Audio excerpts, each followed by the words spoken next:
मित्रों, सनातन धर्म में दो चीजों का बहुत महत्व है। एक तो गुरु और दूसरा ग्रंथ है। तो इस वीडियो का विषय है कि पाखंडी कथावाचकों से सावधान। तो कैसे पहचानें कि यह वास्तविक गुरु है या पाखंडी? कथावाचकों के क्या लक्षण होते हैं? इन बातों पर इस वीडियो में चर्चा होगी। तो जय श्री कृष्ण मित्रों, स्वागत है कथामृत चैनल पर। मित्रों, शास्त्रों में जो बातें कही गई हैं, यदि उन्हीं बातों को गुरु बताते हैं तभी उनकी गुरुता सिद्ध होती है। लोक में गुरु की बड़ी महत्ता बताई गई है। सनातन धर्म में गुरु और ईश्वर में अभेद बुद्धि रखने का निर्देश है, किंतु आजकल गुरु के नाम और पद का बहुत दुरुपयोग होने लगा है। विश्वामित्र संहिता के अनुसार गुरु की पहली अनिवार्यता है ब्राह्मण्याम ब्राह्मणा जातो यथा वत्सांग वेदवित्, यानी ब्राह्मणी के गर्भ से ब्राह्मण द्वारा जन्म हो तथा अंगों सहित वेद का विद्वान हो। आगे और भी बहुत सी अनिवार्यता बताई गई हैं। ब्राह्मणः सत्व संपन्नः शुचिर्दक्षो जितेन्द्रियः समर्थो धीत वेदश्चा सर्वतंत्रार्थवित् सुधीर मायम तत्वविद भक्तस् त्यागी नित्यम प्रियम वदः एव मादि गुणैश्चा न्यायुक्तः आचार्य सत्तमः, यानी ऐसा ब्राह्मण जो सात्विक हो, शुद्ध निपुण हो, जितेंद्रिय हो, समर्थ हो, वेदज्ञ हो, तंत्रवेत्ता हो, बुद्धिमान हो, मायावाद से रहित हो, भक्त हो, त्यागी हो, सदैव मधुर भाषी हो, आदि गुणों से युक्त हो, वही श्रेष्ठ गुरु है। गुरु में मनुष्य बुद्धि, मंत्र में अक्षर बुद्धि और यंत्र, देव मूर्ति आदि में पाषाण बुद्धि कभी नहीं करना चाहिए। महानिर्वाण तंत्र के चतुर्दश पटल के अनुसार अलम वेद पुराणैश्च स्मृतिभिः संहितादिभिः किमन्यर बहुभिस्तंत्र ज्ञातव्य सर्वविद भवेत्, यानी वेदों को पढ़कर क्या होगा, पुराण स्मृति संहिता आदि से भी क्या होगा, अथवा नाना प्रकार के तंत्रों से भी क्या होगा, उस एक ब्रह्म को जानकर ही व्यक्ति सर्वज्ञ हो जाता है। मित्रों, यहाँ किसी की निंदा नहीं की गई है, अपितु ब्रह्म विद्या को ही सर्वोच्च और सबसे पूर्ण बताया गया है। वेदों के सब अधिकारी नहीं हैं, पुराण कथाओं से पूर्ण हैं और स्मृतियां सामाजिक व्यवस्था पर ही केंद्रित हैं। संहिताएं अपने अपने मत से मात्र संप्रदाय विवेचन करती हैं तथा तंत्र भी आपस में बहुत उलझन में और विरोधाभास से भरे हैं। इसीलिए इनमें व्यर्थ विवाद न करते हुए मात्र ब्रह्मोपादेय ज्ञान को ही सार समझकर ग्रहण करना चाहिए। यह इस श्लोक का भाव है। श्री मालिनी विजयोत्तर तंत्र के अनुसार सद्गुरु के लक्षणों के संदर्भ में सदाशिव ने कहा है कि हे देवी, वैसे तो गुरु और मुझ में कोई भेद नहीं देखना चाहिए। गुरु प्रत्यक्ष ब्रह्म है, उसकी कृपा से दुर्गम शास्त्र भी सुगम हो जाते हैं। वैसे तो आगम शास्त्रों तथा पुराणों में गुरु के कई लक्षण, योग्यता आदि बताए गए हैं, किंतु उनमें से 5 सर्व प्रमुख लक्षण मैं बताता हूँ। देह, जाति, लिंग, आयु आदि भौतिक लक्षणों का विचार ब्रह्म ज्ञान में अधिक महत्व नहीं रखता है। हालांकि आधार यही है गुरु चयन का, किंतु इससे भी ऊपर 5 लक्षण और हैं। पहला, सद्गुरु की पहली पहचान उसके व्यवहार से होती है। उसके मन में किसी भी प्रकार से ईश्वर और धर्म शास्त्र के प्रति द्वेष बुद्धि नहीं डाली जा सकती है। ईश्वर और धर्म के प्रति उसकी आस्था अटूट होती है और यह बात उसके व्यवहार से भी दिखती है। दूसरा, सद्गुरु कुशल मंत्र वेत्ता होता है। वह मंत्रों की गोपनीयता की रक्षा करता है, उसके दुरुपयोग से बचता है और मंत्र उसके लिए सदैव फलदायी होते हैं। मंत्रों की साधना में उसे विशेष दक्षता होती है तथा वह उनके रहस्यों से अवगत होता है। तीसरा, सद्गुरु के समक्ष जाने वाले व्यक्ति उसके व्यक्तित्व की ओर स्वतः आकृष्ट हो जाते हैं। मनुष्य ही नहीं, अन्य जीव जंतु भी उसके प्रति आदर का भाव रखते हैं। उसके प्रति चित्त में स्वभावतः सम्मान उत्पन्न होता है तथा सत्पुरुषों के समाज में उसकी विशेष प्रतिष्ठा देखी जाती है। चौथा, सद्गुरु के लिखे गए ग्रंथ, उनके द्वारा दिए गए उपदेश और प्रवचनों के अध्ययन श्रवण के बाद ऐसा प्रतीत होता है कि उसके कंठ में साक्षात सरस्वती का वास हो। उसके उपदेश सदैव धर्म सम्मत और कल्याणकारी होते हैं। उनमें क्रोध, लोभ और भय का अभाव होता है। सद्गुरु का 5वां लक्षण है उसकी व्यापकता। वह सभी शास्त्रों का ज्ञाता होता है। अपने संप्रदाय के साथ साथ वह अन्य मतों का भी विशेषज्ञ होता है। अपनी परंपरा के संरक्षण में तथा अपने शिष्यों के संदेह नाश में दक्ष होता है। उसके पास शेष के प्रति आसक्ति और अशेष के प्रति आशा नहीं होती। शिव जी ने कहा, हे देवी, ऐसा सद्गुरु अपने शिष्यों को भवसागर से उसी प्रकार पार कर देता है जैसे एक कुशल नाविक यात्रियों को नदी पार करा देता है। ऐसा सद्गुरु अत्यंत दुर्लभ है। वह निकट होने पर भी किसी किसी को नहीं दिखता और दूर होने पर भी किसी को सौभाग्य से मिल जाया करता है। मित्रों, लोगों के साथ समस्या यह है कि अगर एक बार किसी को गुरु मान लिया तो उनके सही गलत को, झूठ सच को, सबको आंख मूंद कर मानते जाते हैं। कालिका पुराण में लिखा हुआ है, गुरुर्मंत्रस्य मूलम स्यान्मूल शुद्धौ तु तच्छुभम सफलम जायते यस्मात् तस्माद् यत्नेन वीक्षयेत्, यानी गुरु ही मंत्र के मूल हैं। मूल के शुद्ध होने पर मंत्र भी शुभ एवं सफल होता है। इसीलिए यत्न पूर्वक गुरु बनाने से पहले उसके गुण दोषादि का विचार कर लेना चाहिए। महाभारत के उद्योग पर्व का कथन है कि कार्य तथा अकार्य में ज्ञान रहित तथा उत्पथगामी गर्वित अभिमानी गुरु का त्याग करना उचित है। वाल्मीकि रामायण के अयोध्या कांड में लिखा है, गुरोरप्य वलिप्तस्य कार्य कार्यम जानतः कामाचार प्रवृत्तस्य न कार्यम ब्रुवतो वचः। यानी कर्तव्य के ज्ञान से रहित मनमानी करने वाले गुरु की आज्ञा का पालन नहीं करना चाहिए। यामल तंत्र के अनुसार गृहीत मंत्रस्त्यक्तो गुरुश्चेत दोष संयुतः महापातक युक्तो वा गुरुदेव विनिंदकः त्यक्त्वा सर्वं प्रयत्नेन पुनर्ग्राह्यम यथाविधि। यदि गुरु दोष से युक्त है अथवा महापातक युक्त है अथवा अपने गुरु तथा देवताओं की निंदा करने वाला हो तो उस स्थिति में प्रयत्न करके उसका त्याग करके पुनः यथाविधि नए गुरु का चयन करना चाहिए। हालांकि मुंडमाला तंत्र आदि के अनुयायी यह कहते हैं कि गुरु चाहे उचित हो या अनुचित हो अथवा पातकी ही क्यों ना हो, एक बार उनमें आस्था बन जाने पर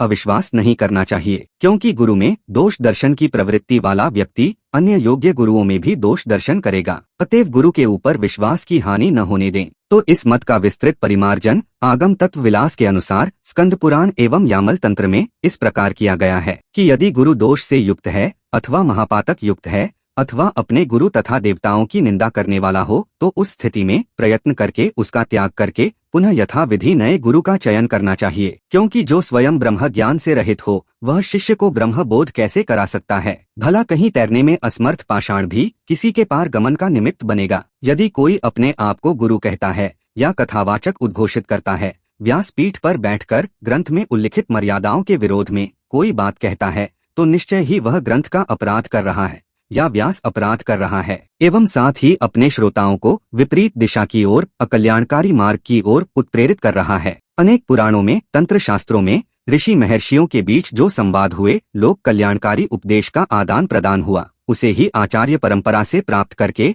जन सामान्य के हित के उद्देश्य से प्रसारित करते हैं, और यही व्यासपीठ का कर्तव्य है। व्यासपीठ पर बैठने वाले महानुभावों का जो चरित्र होना चाहिए, उनकी जो परंपरा होनी चाहिए, उनके उपदेशों का जो उद्देश्य होना चाहिए, उसकी जो शैली होनी चाहिए, इन सभी की मर्यादा शास्त्रों ने बड़े शुद्ध रूप से प्रतिपादित किया है और श्रेष्ठ आचार्यों ने इसका अनुकरण भी किया है। किंतु आजकल तो कथा कहना व्यवसाय हो गया है, प्रवचन करना बिजनेस बन गया है। कथा और प्रवचन में लोग अंतर ही नहीं समझते। यदि मान लीजिए कोई भी व्यक्ति 1 घंटे तक मंच पर समय दे रहा है, उसने 58 मिनट तक कहानी कही, घटनाओं का वर्णन किया और आखिरी के 2 मिनट में उस घटना या उस कहानी के माध्यम से जो शिक्षा मिली उसको बाकी 2 मिनट में समझा दिया, तो ये कथा हो गई। और प्रवचन क्या है कि उसने 58 मिनट तक सिद्धांत पर चर्चा की, शिक्षा पर ही चर्चा की और उस शिक्षा को चरितार्थ करने के लिए आखिरी के 2 मिनट में किसी दृष्टांत का उदाहरण दे दिया कि हमने इतनी देर तक जो बात बताई है उस बात का प्रमाण या आचरण फला ग्रंथ के फला प्रसंग में फला महापुरुष के चरित्र में देखने को मिलता है। तो कथा कहानी प्रधान होती है जिसकी अंत में शिक्षा दी जाती है, और प्रवचन शिक्षा प्रधान होता है जिसके अंत में उसको समझाने के लिए किसी प्रसंग का या दृष्टांत का उदाहरण देते हैं। किंतु कथा और प्रवचन के अतिरिक्त एक नई प्रजाति संसार में उत्पन्न हो गई है, जो कथा के स्थान पर व्यथा कहते हैं, प्रवचन के स्थान पर प्रपंच या छल करते हैं। तो किसके साथ छल करते हैं? तो अपने श्रोताओं के साथ भी छल करते हैं, धर्म के साथ भी करते हैं और सबसे बढ़कर अपने साथ भी छल करते हैं। आजकल बहुत से ऐसे अभिनव कथावाचक उग गए हैं। मित्रों, कथावाचक प्रवचनकर्ता जो व्यक्ति परंपरागत है, उसने निश्चय ही अपने गुरु परंपरा के आधार पर अपने मान्य शास्त्रों का कठोर परिश्रम से अध्ययन किया है। उनके द्वारा दिए गए कल्याणकारी उपदेश को वह समझता है। लेकिन भागवत के नाम पर, मानस के नाम पर या राम कथा के नाम पर, शिव पुराण के नाम पर जो आयोजन आजकल किए जाते हैं, बड़े बड़े टीवी चैनलों पर प्रसारित किए जाते हैं, बड़े बड़े पंडाल में आयोजित किए जाते हैं, तो सभी धार्मिक आयोजन की अपेक्षा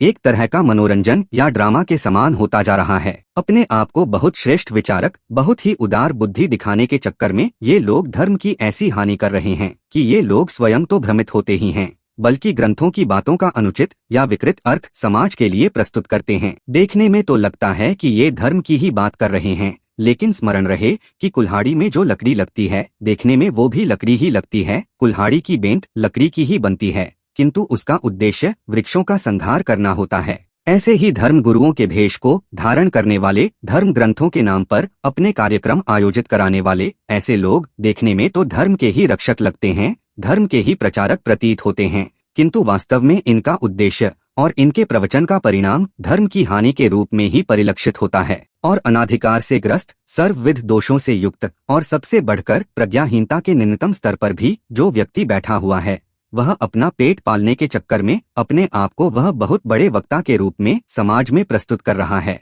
आप तीर्थ स्थलों में चले जाएं, वहां पर देखेंगे कि बड़े बड़े बैनर लगे रहते हैं। 15 दिन में भागवत कथा सीखें, एसी हॉल में बैठकर सीखने की व्यवस्था, संगीतमयी कथा सीखें। मित्रों, जैसे आप लोगों ने देखा होगा कि 3 महीने में इंग्लिश बोलना सीखें या 2 महीने में कंप्यूटर सीखें, ये सब जो प्रलोभन देने वाली बातें हैं, विज्ञापन जो चलाए जाते थे, इसी शैली को अब ये लोग कथा के क्षेत्र में भी अपना रहे हैं। लेकिन मित्रों, पहले ऐसा नहीं होता था। शौनक आदि ऋषिगण श्रेष्ठ विद्वानों के पास जाकर निवेदन करते थे, प्रश्न पूछते थे कि हमें फला मार्ग का उपदेश करिए। किंतु आजकल आप जो बड़ी बड़ी भीड़ देखते हैं और उन लाखों की भीड़ को जो प्रभावित करने वाले, दूल्हे के समान सुंदर लगने वाले जो कथावाचक होते हैं, ये सब पहले से ही कार्यकर्ताओं से फिक्स कर लेते हैं कि देखिए मेरी कथा में 50,000 लोग आने चाहिए। अब 50,000 लोग आएंगे कैसे? आज के समय में किसी को इतनी फुर्सत नहीं है कि वो जाकर 4 घंटे कथा सुने, और ना ही उस कथावाचक के वक्तव्य में वो चमत्कार ही है कि लोग अपने कल्याण की कामना से कथा सुनने जाएंगे तो दिहाड़ी देकर 200-500 रुपए श्रोताओं को देकर उन्हें ट्रक में भरकर लाया जाता है। दूसरा, हर एक टीवी चैनल का एक स्लॉट प्राइस होता है कि इतने से इतने समय का जो स्लॉट है वह इतने में नीलाम होगा या इतने में बिकेगा, तो कथावाचक पैसा देकर उसे खरीदते हैं, तब उसकी कथा प्रसारित की जाती है। मित्रों, उसकी कथा उसकी विद्वता के कारण प्रसारित नहीं की जाती, उसके ज्ञान के कारण प्रसारित नहीं की जाती, बल्कि टीवी चैनल जो धार्मिकता के उद्देश्य से बनाए जाते हैं, ये अपना स्लॉट कथावाचकों को बेचते हैं और कथावाचक आयोजकों से पैसा खींचते हैं, और आयोजक जो पहले से ही अनैतिक कर्मों में लिप्त हैं, अपने काले धन को सफेद बनाने के लिए ये कथा का रैकेट चलाते हैं। ज्ञान के लिए, मोक्ष के लिए या भक्ति के लिए कोई कथा सुनने नहीं जाता। कथावाचकों से सनातनी व्यक्तियों को कठोर प्रश्न करना चाहिए कि तुम मंच पर बैठने के अधिकारी हो या नहीं। तुमने मंच से जो यह बात कही है, इसका समर्थन किसी मान्य ग्रंथ में मिलता है या नहीं, या किसी भी ग्रंथ में इसका समर्थन मिलता है या नहीं। यदि नहीं मिलता है, ग्रंथ में नहीं लिखा है, आचार्यगण इसका समर्थन नहीं करते हैं, तो फिर तुम संसार की बात करने के लिए क्यों यहाँ बैठे हुए हो? मित्रों, मेरा दावा है कि अभी से यदि सनातनी लोग कथावाचकों से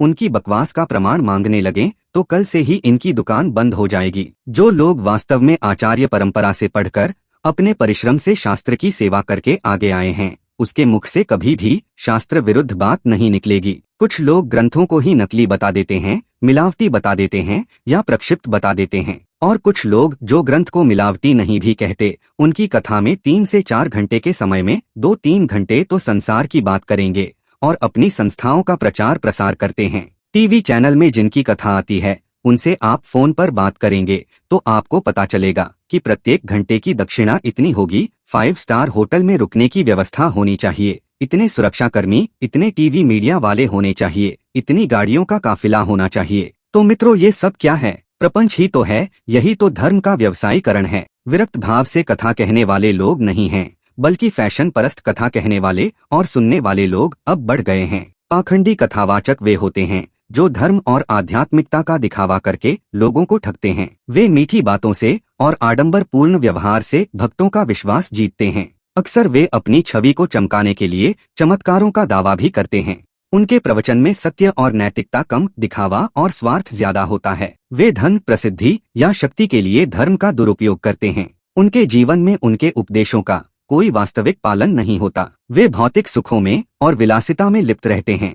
अक्सर वे अपने अनुयायियों से दान के नाम पर भारी धन ऐंठते हैं। तो कथावाचकों को चाहिए कि जब आप धर्म के मंच पर हैं, तो केवल धर्म संबंधित ग्रंथों से संबंधित आचार्यों के द्वारा आचरित वार्ता को ही प्रस्तुत करें। यही कथावाचकों का कर्तव्य है। अगर इस नियम के विरुद्ध होकर व्यक्तिगत विचार को धर्म के नाम पर धर्म का चोला पहनकर समाज में प्रस्तुत करते हैं, तो ऐसे कथावाचकों को राजनीति में जाना चाहिए। तो मित्रों, आपसे यही निवेदन है कि कभी भी ऐसे पाखंडियों के विषय में आप ध्यान ना दें। ऐसे लोगों से सतर्क रहें। तो अगर आपने कथामृत को सब्सक्राइब नहीं किया है तो जरूर करें और वीडियो को लाइक जरूर किया करें। जय श्री कृष्ण।